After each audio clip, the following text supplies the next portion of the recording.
हर हर महादेव, जय भोलेनाथ। आपकी ज़िंदगी में जैसे अगर कोई कष्ट है बहुत ज़्यादा और आपका वो कष्ट ठीक ही नहीं हो रहा है और आपके पास ज़्यादा टाइम भी नहीं है कि मैं कुछ ऐसे मतलब मैं कुछ ऐसा नहीं कर सकता जो जिससे मेरी मन्नत एकदम से पूरी हो जाए।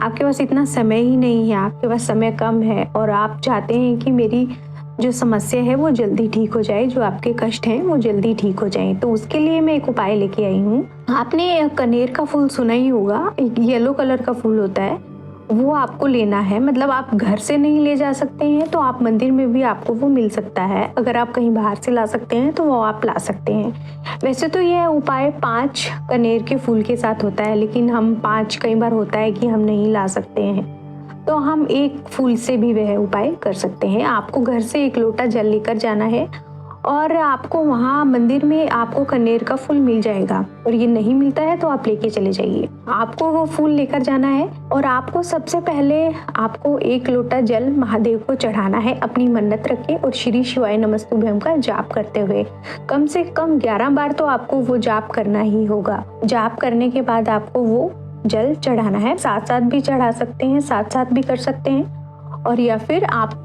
अलग से भी श्री शिवाय नमस्तुभ्यम का जाप कर सकते हैं। उसके बाद आपको जो आप कनेर का फूल लेकर गए हैं वो आपको सबसे पहले चढ़ाना है।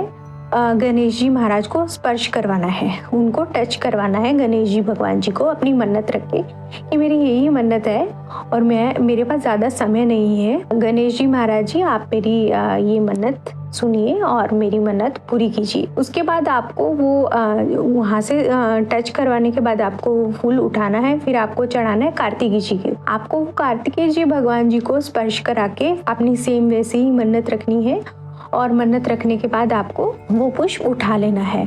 उसके बाद आपको तीसरी जगह पे चढ़ाना है आपको अशोक सुंदरी जी को। उनके पास भी आपको सेम ऐसे ही स्पर्श करवा के आप अपनी मन्नत रख के आपको वो फूल ले लेना है। चौथा स्थान होगा, आपने मटकी देखी है जो भोलेनाथ के ऊपर मटकी होती है जहाँ से एक एक बूंद आती है नीचे, वो भगवान की 5 बेटियों का स्थान है, भोलेनाथ की 5 बेटियों का स्थान है। फिर आपको वहाँ पे टच करवाना है अपनी मन्नत रख के। और 5वां स्थान होगा त्रिशूल, भोलेनाथ का जो त्रिशूल होता है उनकी बीच वाली डंडी को आपको स्पर्श करवाना है, और उसके बाद वो पुष्प आपको भोलेनाथ पर चढ़ाना है।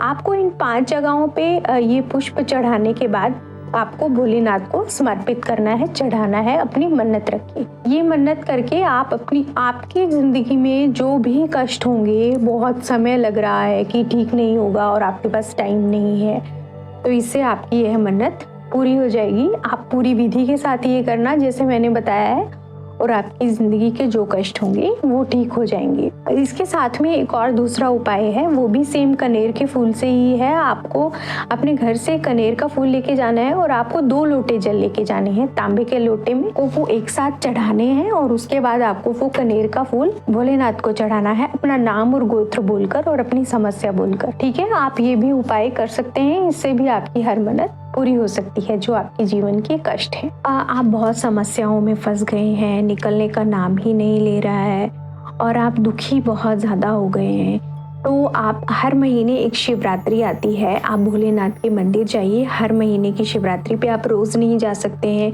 हर महीने की एक शिवरात्रि पे तो आप जा ही सकते हैं। ये आप देख लिया करो कि महीने में शिवरात्रि कब आती है, तो उस दिन आप शिवरात्रि के दिन आप भोलेनाथ के मंदिर में एक दिया लगा के आया करो जरूर, साथ में 1 लोटा जल भी चढ़ा के आया करो। और उसके बाद आपको 1 लोटा जल और 1 दिया आप शाम के टाइम बेलपत्री के नीचे भी जरूर लगाया करो। आप जल सुबह चढ़ा दिया करो और शाम को दिया जरूर लगा के आया करो। शिवरात्रि वाले दिन ये उपाय आप अवश्य करना। आपकी जिंदगी में लक्ष्मी मतलब पैसा कभी कम नहीं होगा, खत्म नहीं होगा। आपके जीवन में पैसा आएगा, आपके घर में धन की कभी कमी नहीं होगी। तो ये धन के लिए उपाय है, आप ये उपाय जरूर करके देखना। और जैसे कुछ लेडीज की, बुजुर्गों की, आजकल तो छोटे बच्चे भी बड़े भी सबकी आंखों में दिक्कत होती है, माताएं होती हैं जो बुजुर्ग होती हैं उनकी आंखों में तो थोड़ी ज़्यादा समस्या रहती है, उनको दिखना कम हो गया है जैसे, तो उनके लिए भी आप उपाय कर सकते हैं। आप आपको शिव मंदिर जाना है शिवरात्रि वाले दिन, जो साल में शिवरात्रि आती है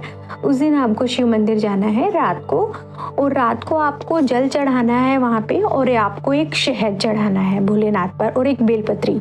आप जो शहद चढ़ाओगे उस शहद को अपनी आंखों की दिक्कत रख के महादेव के सामने आपको अपनी मन्नत रखनी है और उस शहद को चढ़ाना है, ठीक है। उस शहद को चढ़ाने के बाद आपको थोड़ा शहद वो वापस लेके आना है चढ़ा हुआ, और वो एक डिब्बी में ले आना, और वो शहद आपको जैसे काजल डालते हैं उसकी तरह आपको अपनी आंखों में लगाना है, साइड में लगा लेना या फिर आंखों में डाल लेना, मतलब थोड़ा हल्का फुल्का वो जहाँ पे आपको तकलीफ ना हो वहाँ पे आप लगा लेना। तो आप ये भी उपाय करके देख सकते हैं, इससे आपकी आंखें बिल्कुल ठीक हो जाएंगी।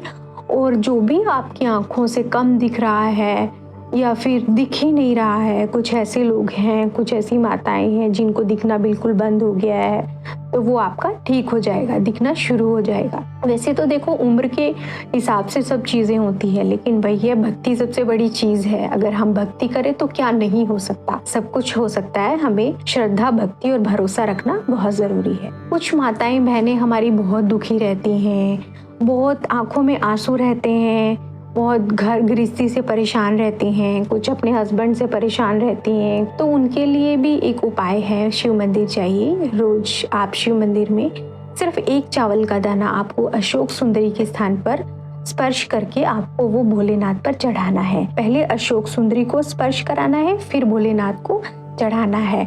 माता अशोक सुंदरी से अपनी मन्नत रखिए कि मैं इस दिक्कत से परेशान हूँ, मेरी आंखों में आंसू रहते हैं, मैं दुखी रहती हूँ, मेरी मन्नत माता रानी पूरी कीजिए। अशोक सुंदरी माता कभी भी किसी भी औरत की आंखों में आंसू नहीं आने देती। वो बहुत दयालु हैं, बहुत प्यार करने वाली हैं और हर मन्नत को पूरी करने वाली है। आप जानते ही हैं अशोक सुंदरी भगवान शिव की बेटी हैं, तो वो कभी भी किसी औरत की आंखों में आंसू नहीं आने देती।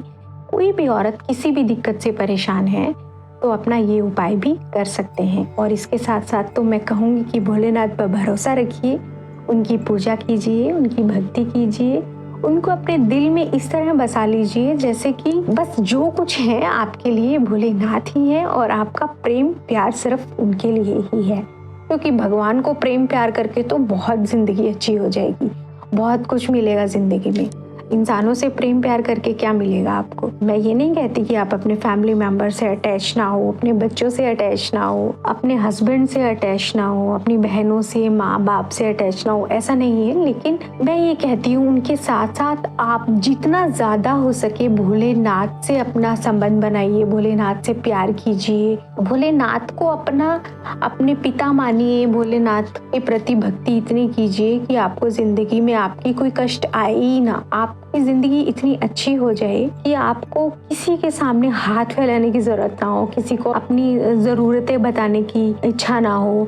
आप किसी से भी कुछ मत मांगिए, इस तरह भोलेनाथ के मंदिर जाइए, उनसे ही जो मांगना है उनसे मांग लीजिए, वो आपको दे देंगे। ऐसा नहीं है कि आप टेस्ट कर रहे हैं कि आज मांगा कल दे दिया, आज मांगा तो 4 दिन बाद दे दिया, 6 दिन बाद दे दिया, नहीं। क्योंकि बाबा भी भरोसा मांगते हैं, विश्वास मांगते हैं। आप विश्वास करो, आप भरोसा करो भोलेनाथ पे, तभी आपको सब कुछ मिलेगा और मिलेगा, गारंटी से मिलेगा। आप भरोसा रखिए भोलेनाथ पर, उनकी भक्ति कीजिए, आप पर उनकी कृपा हमेशा बनी रहेगी।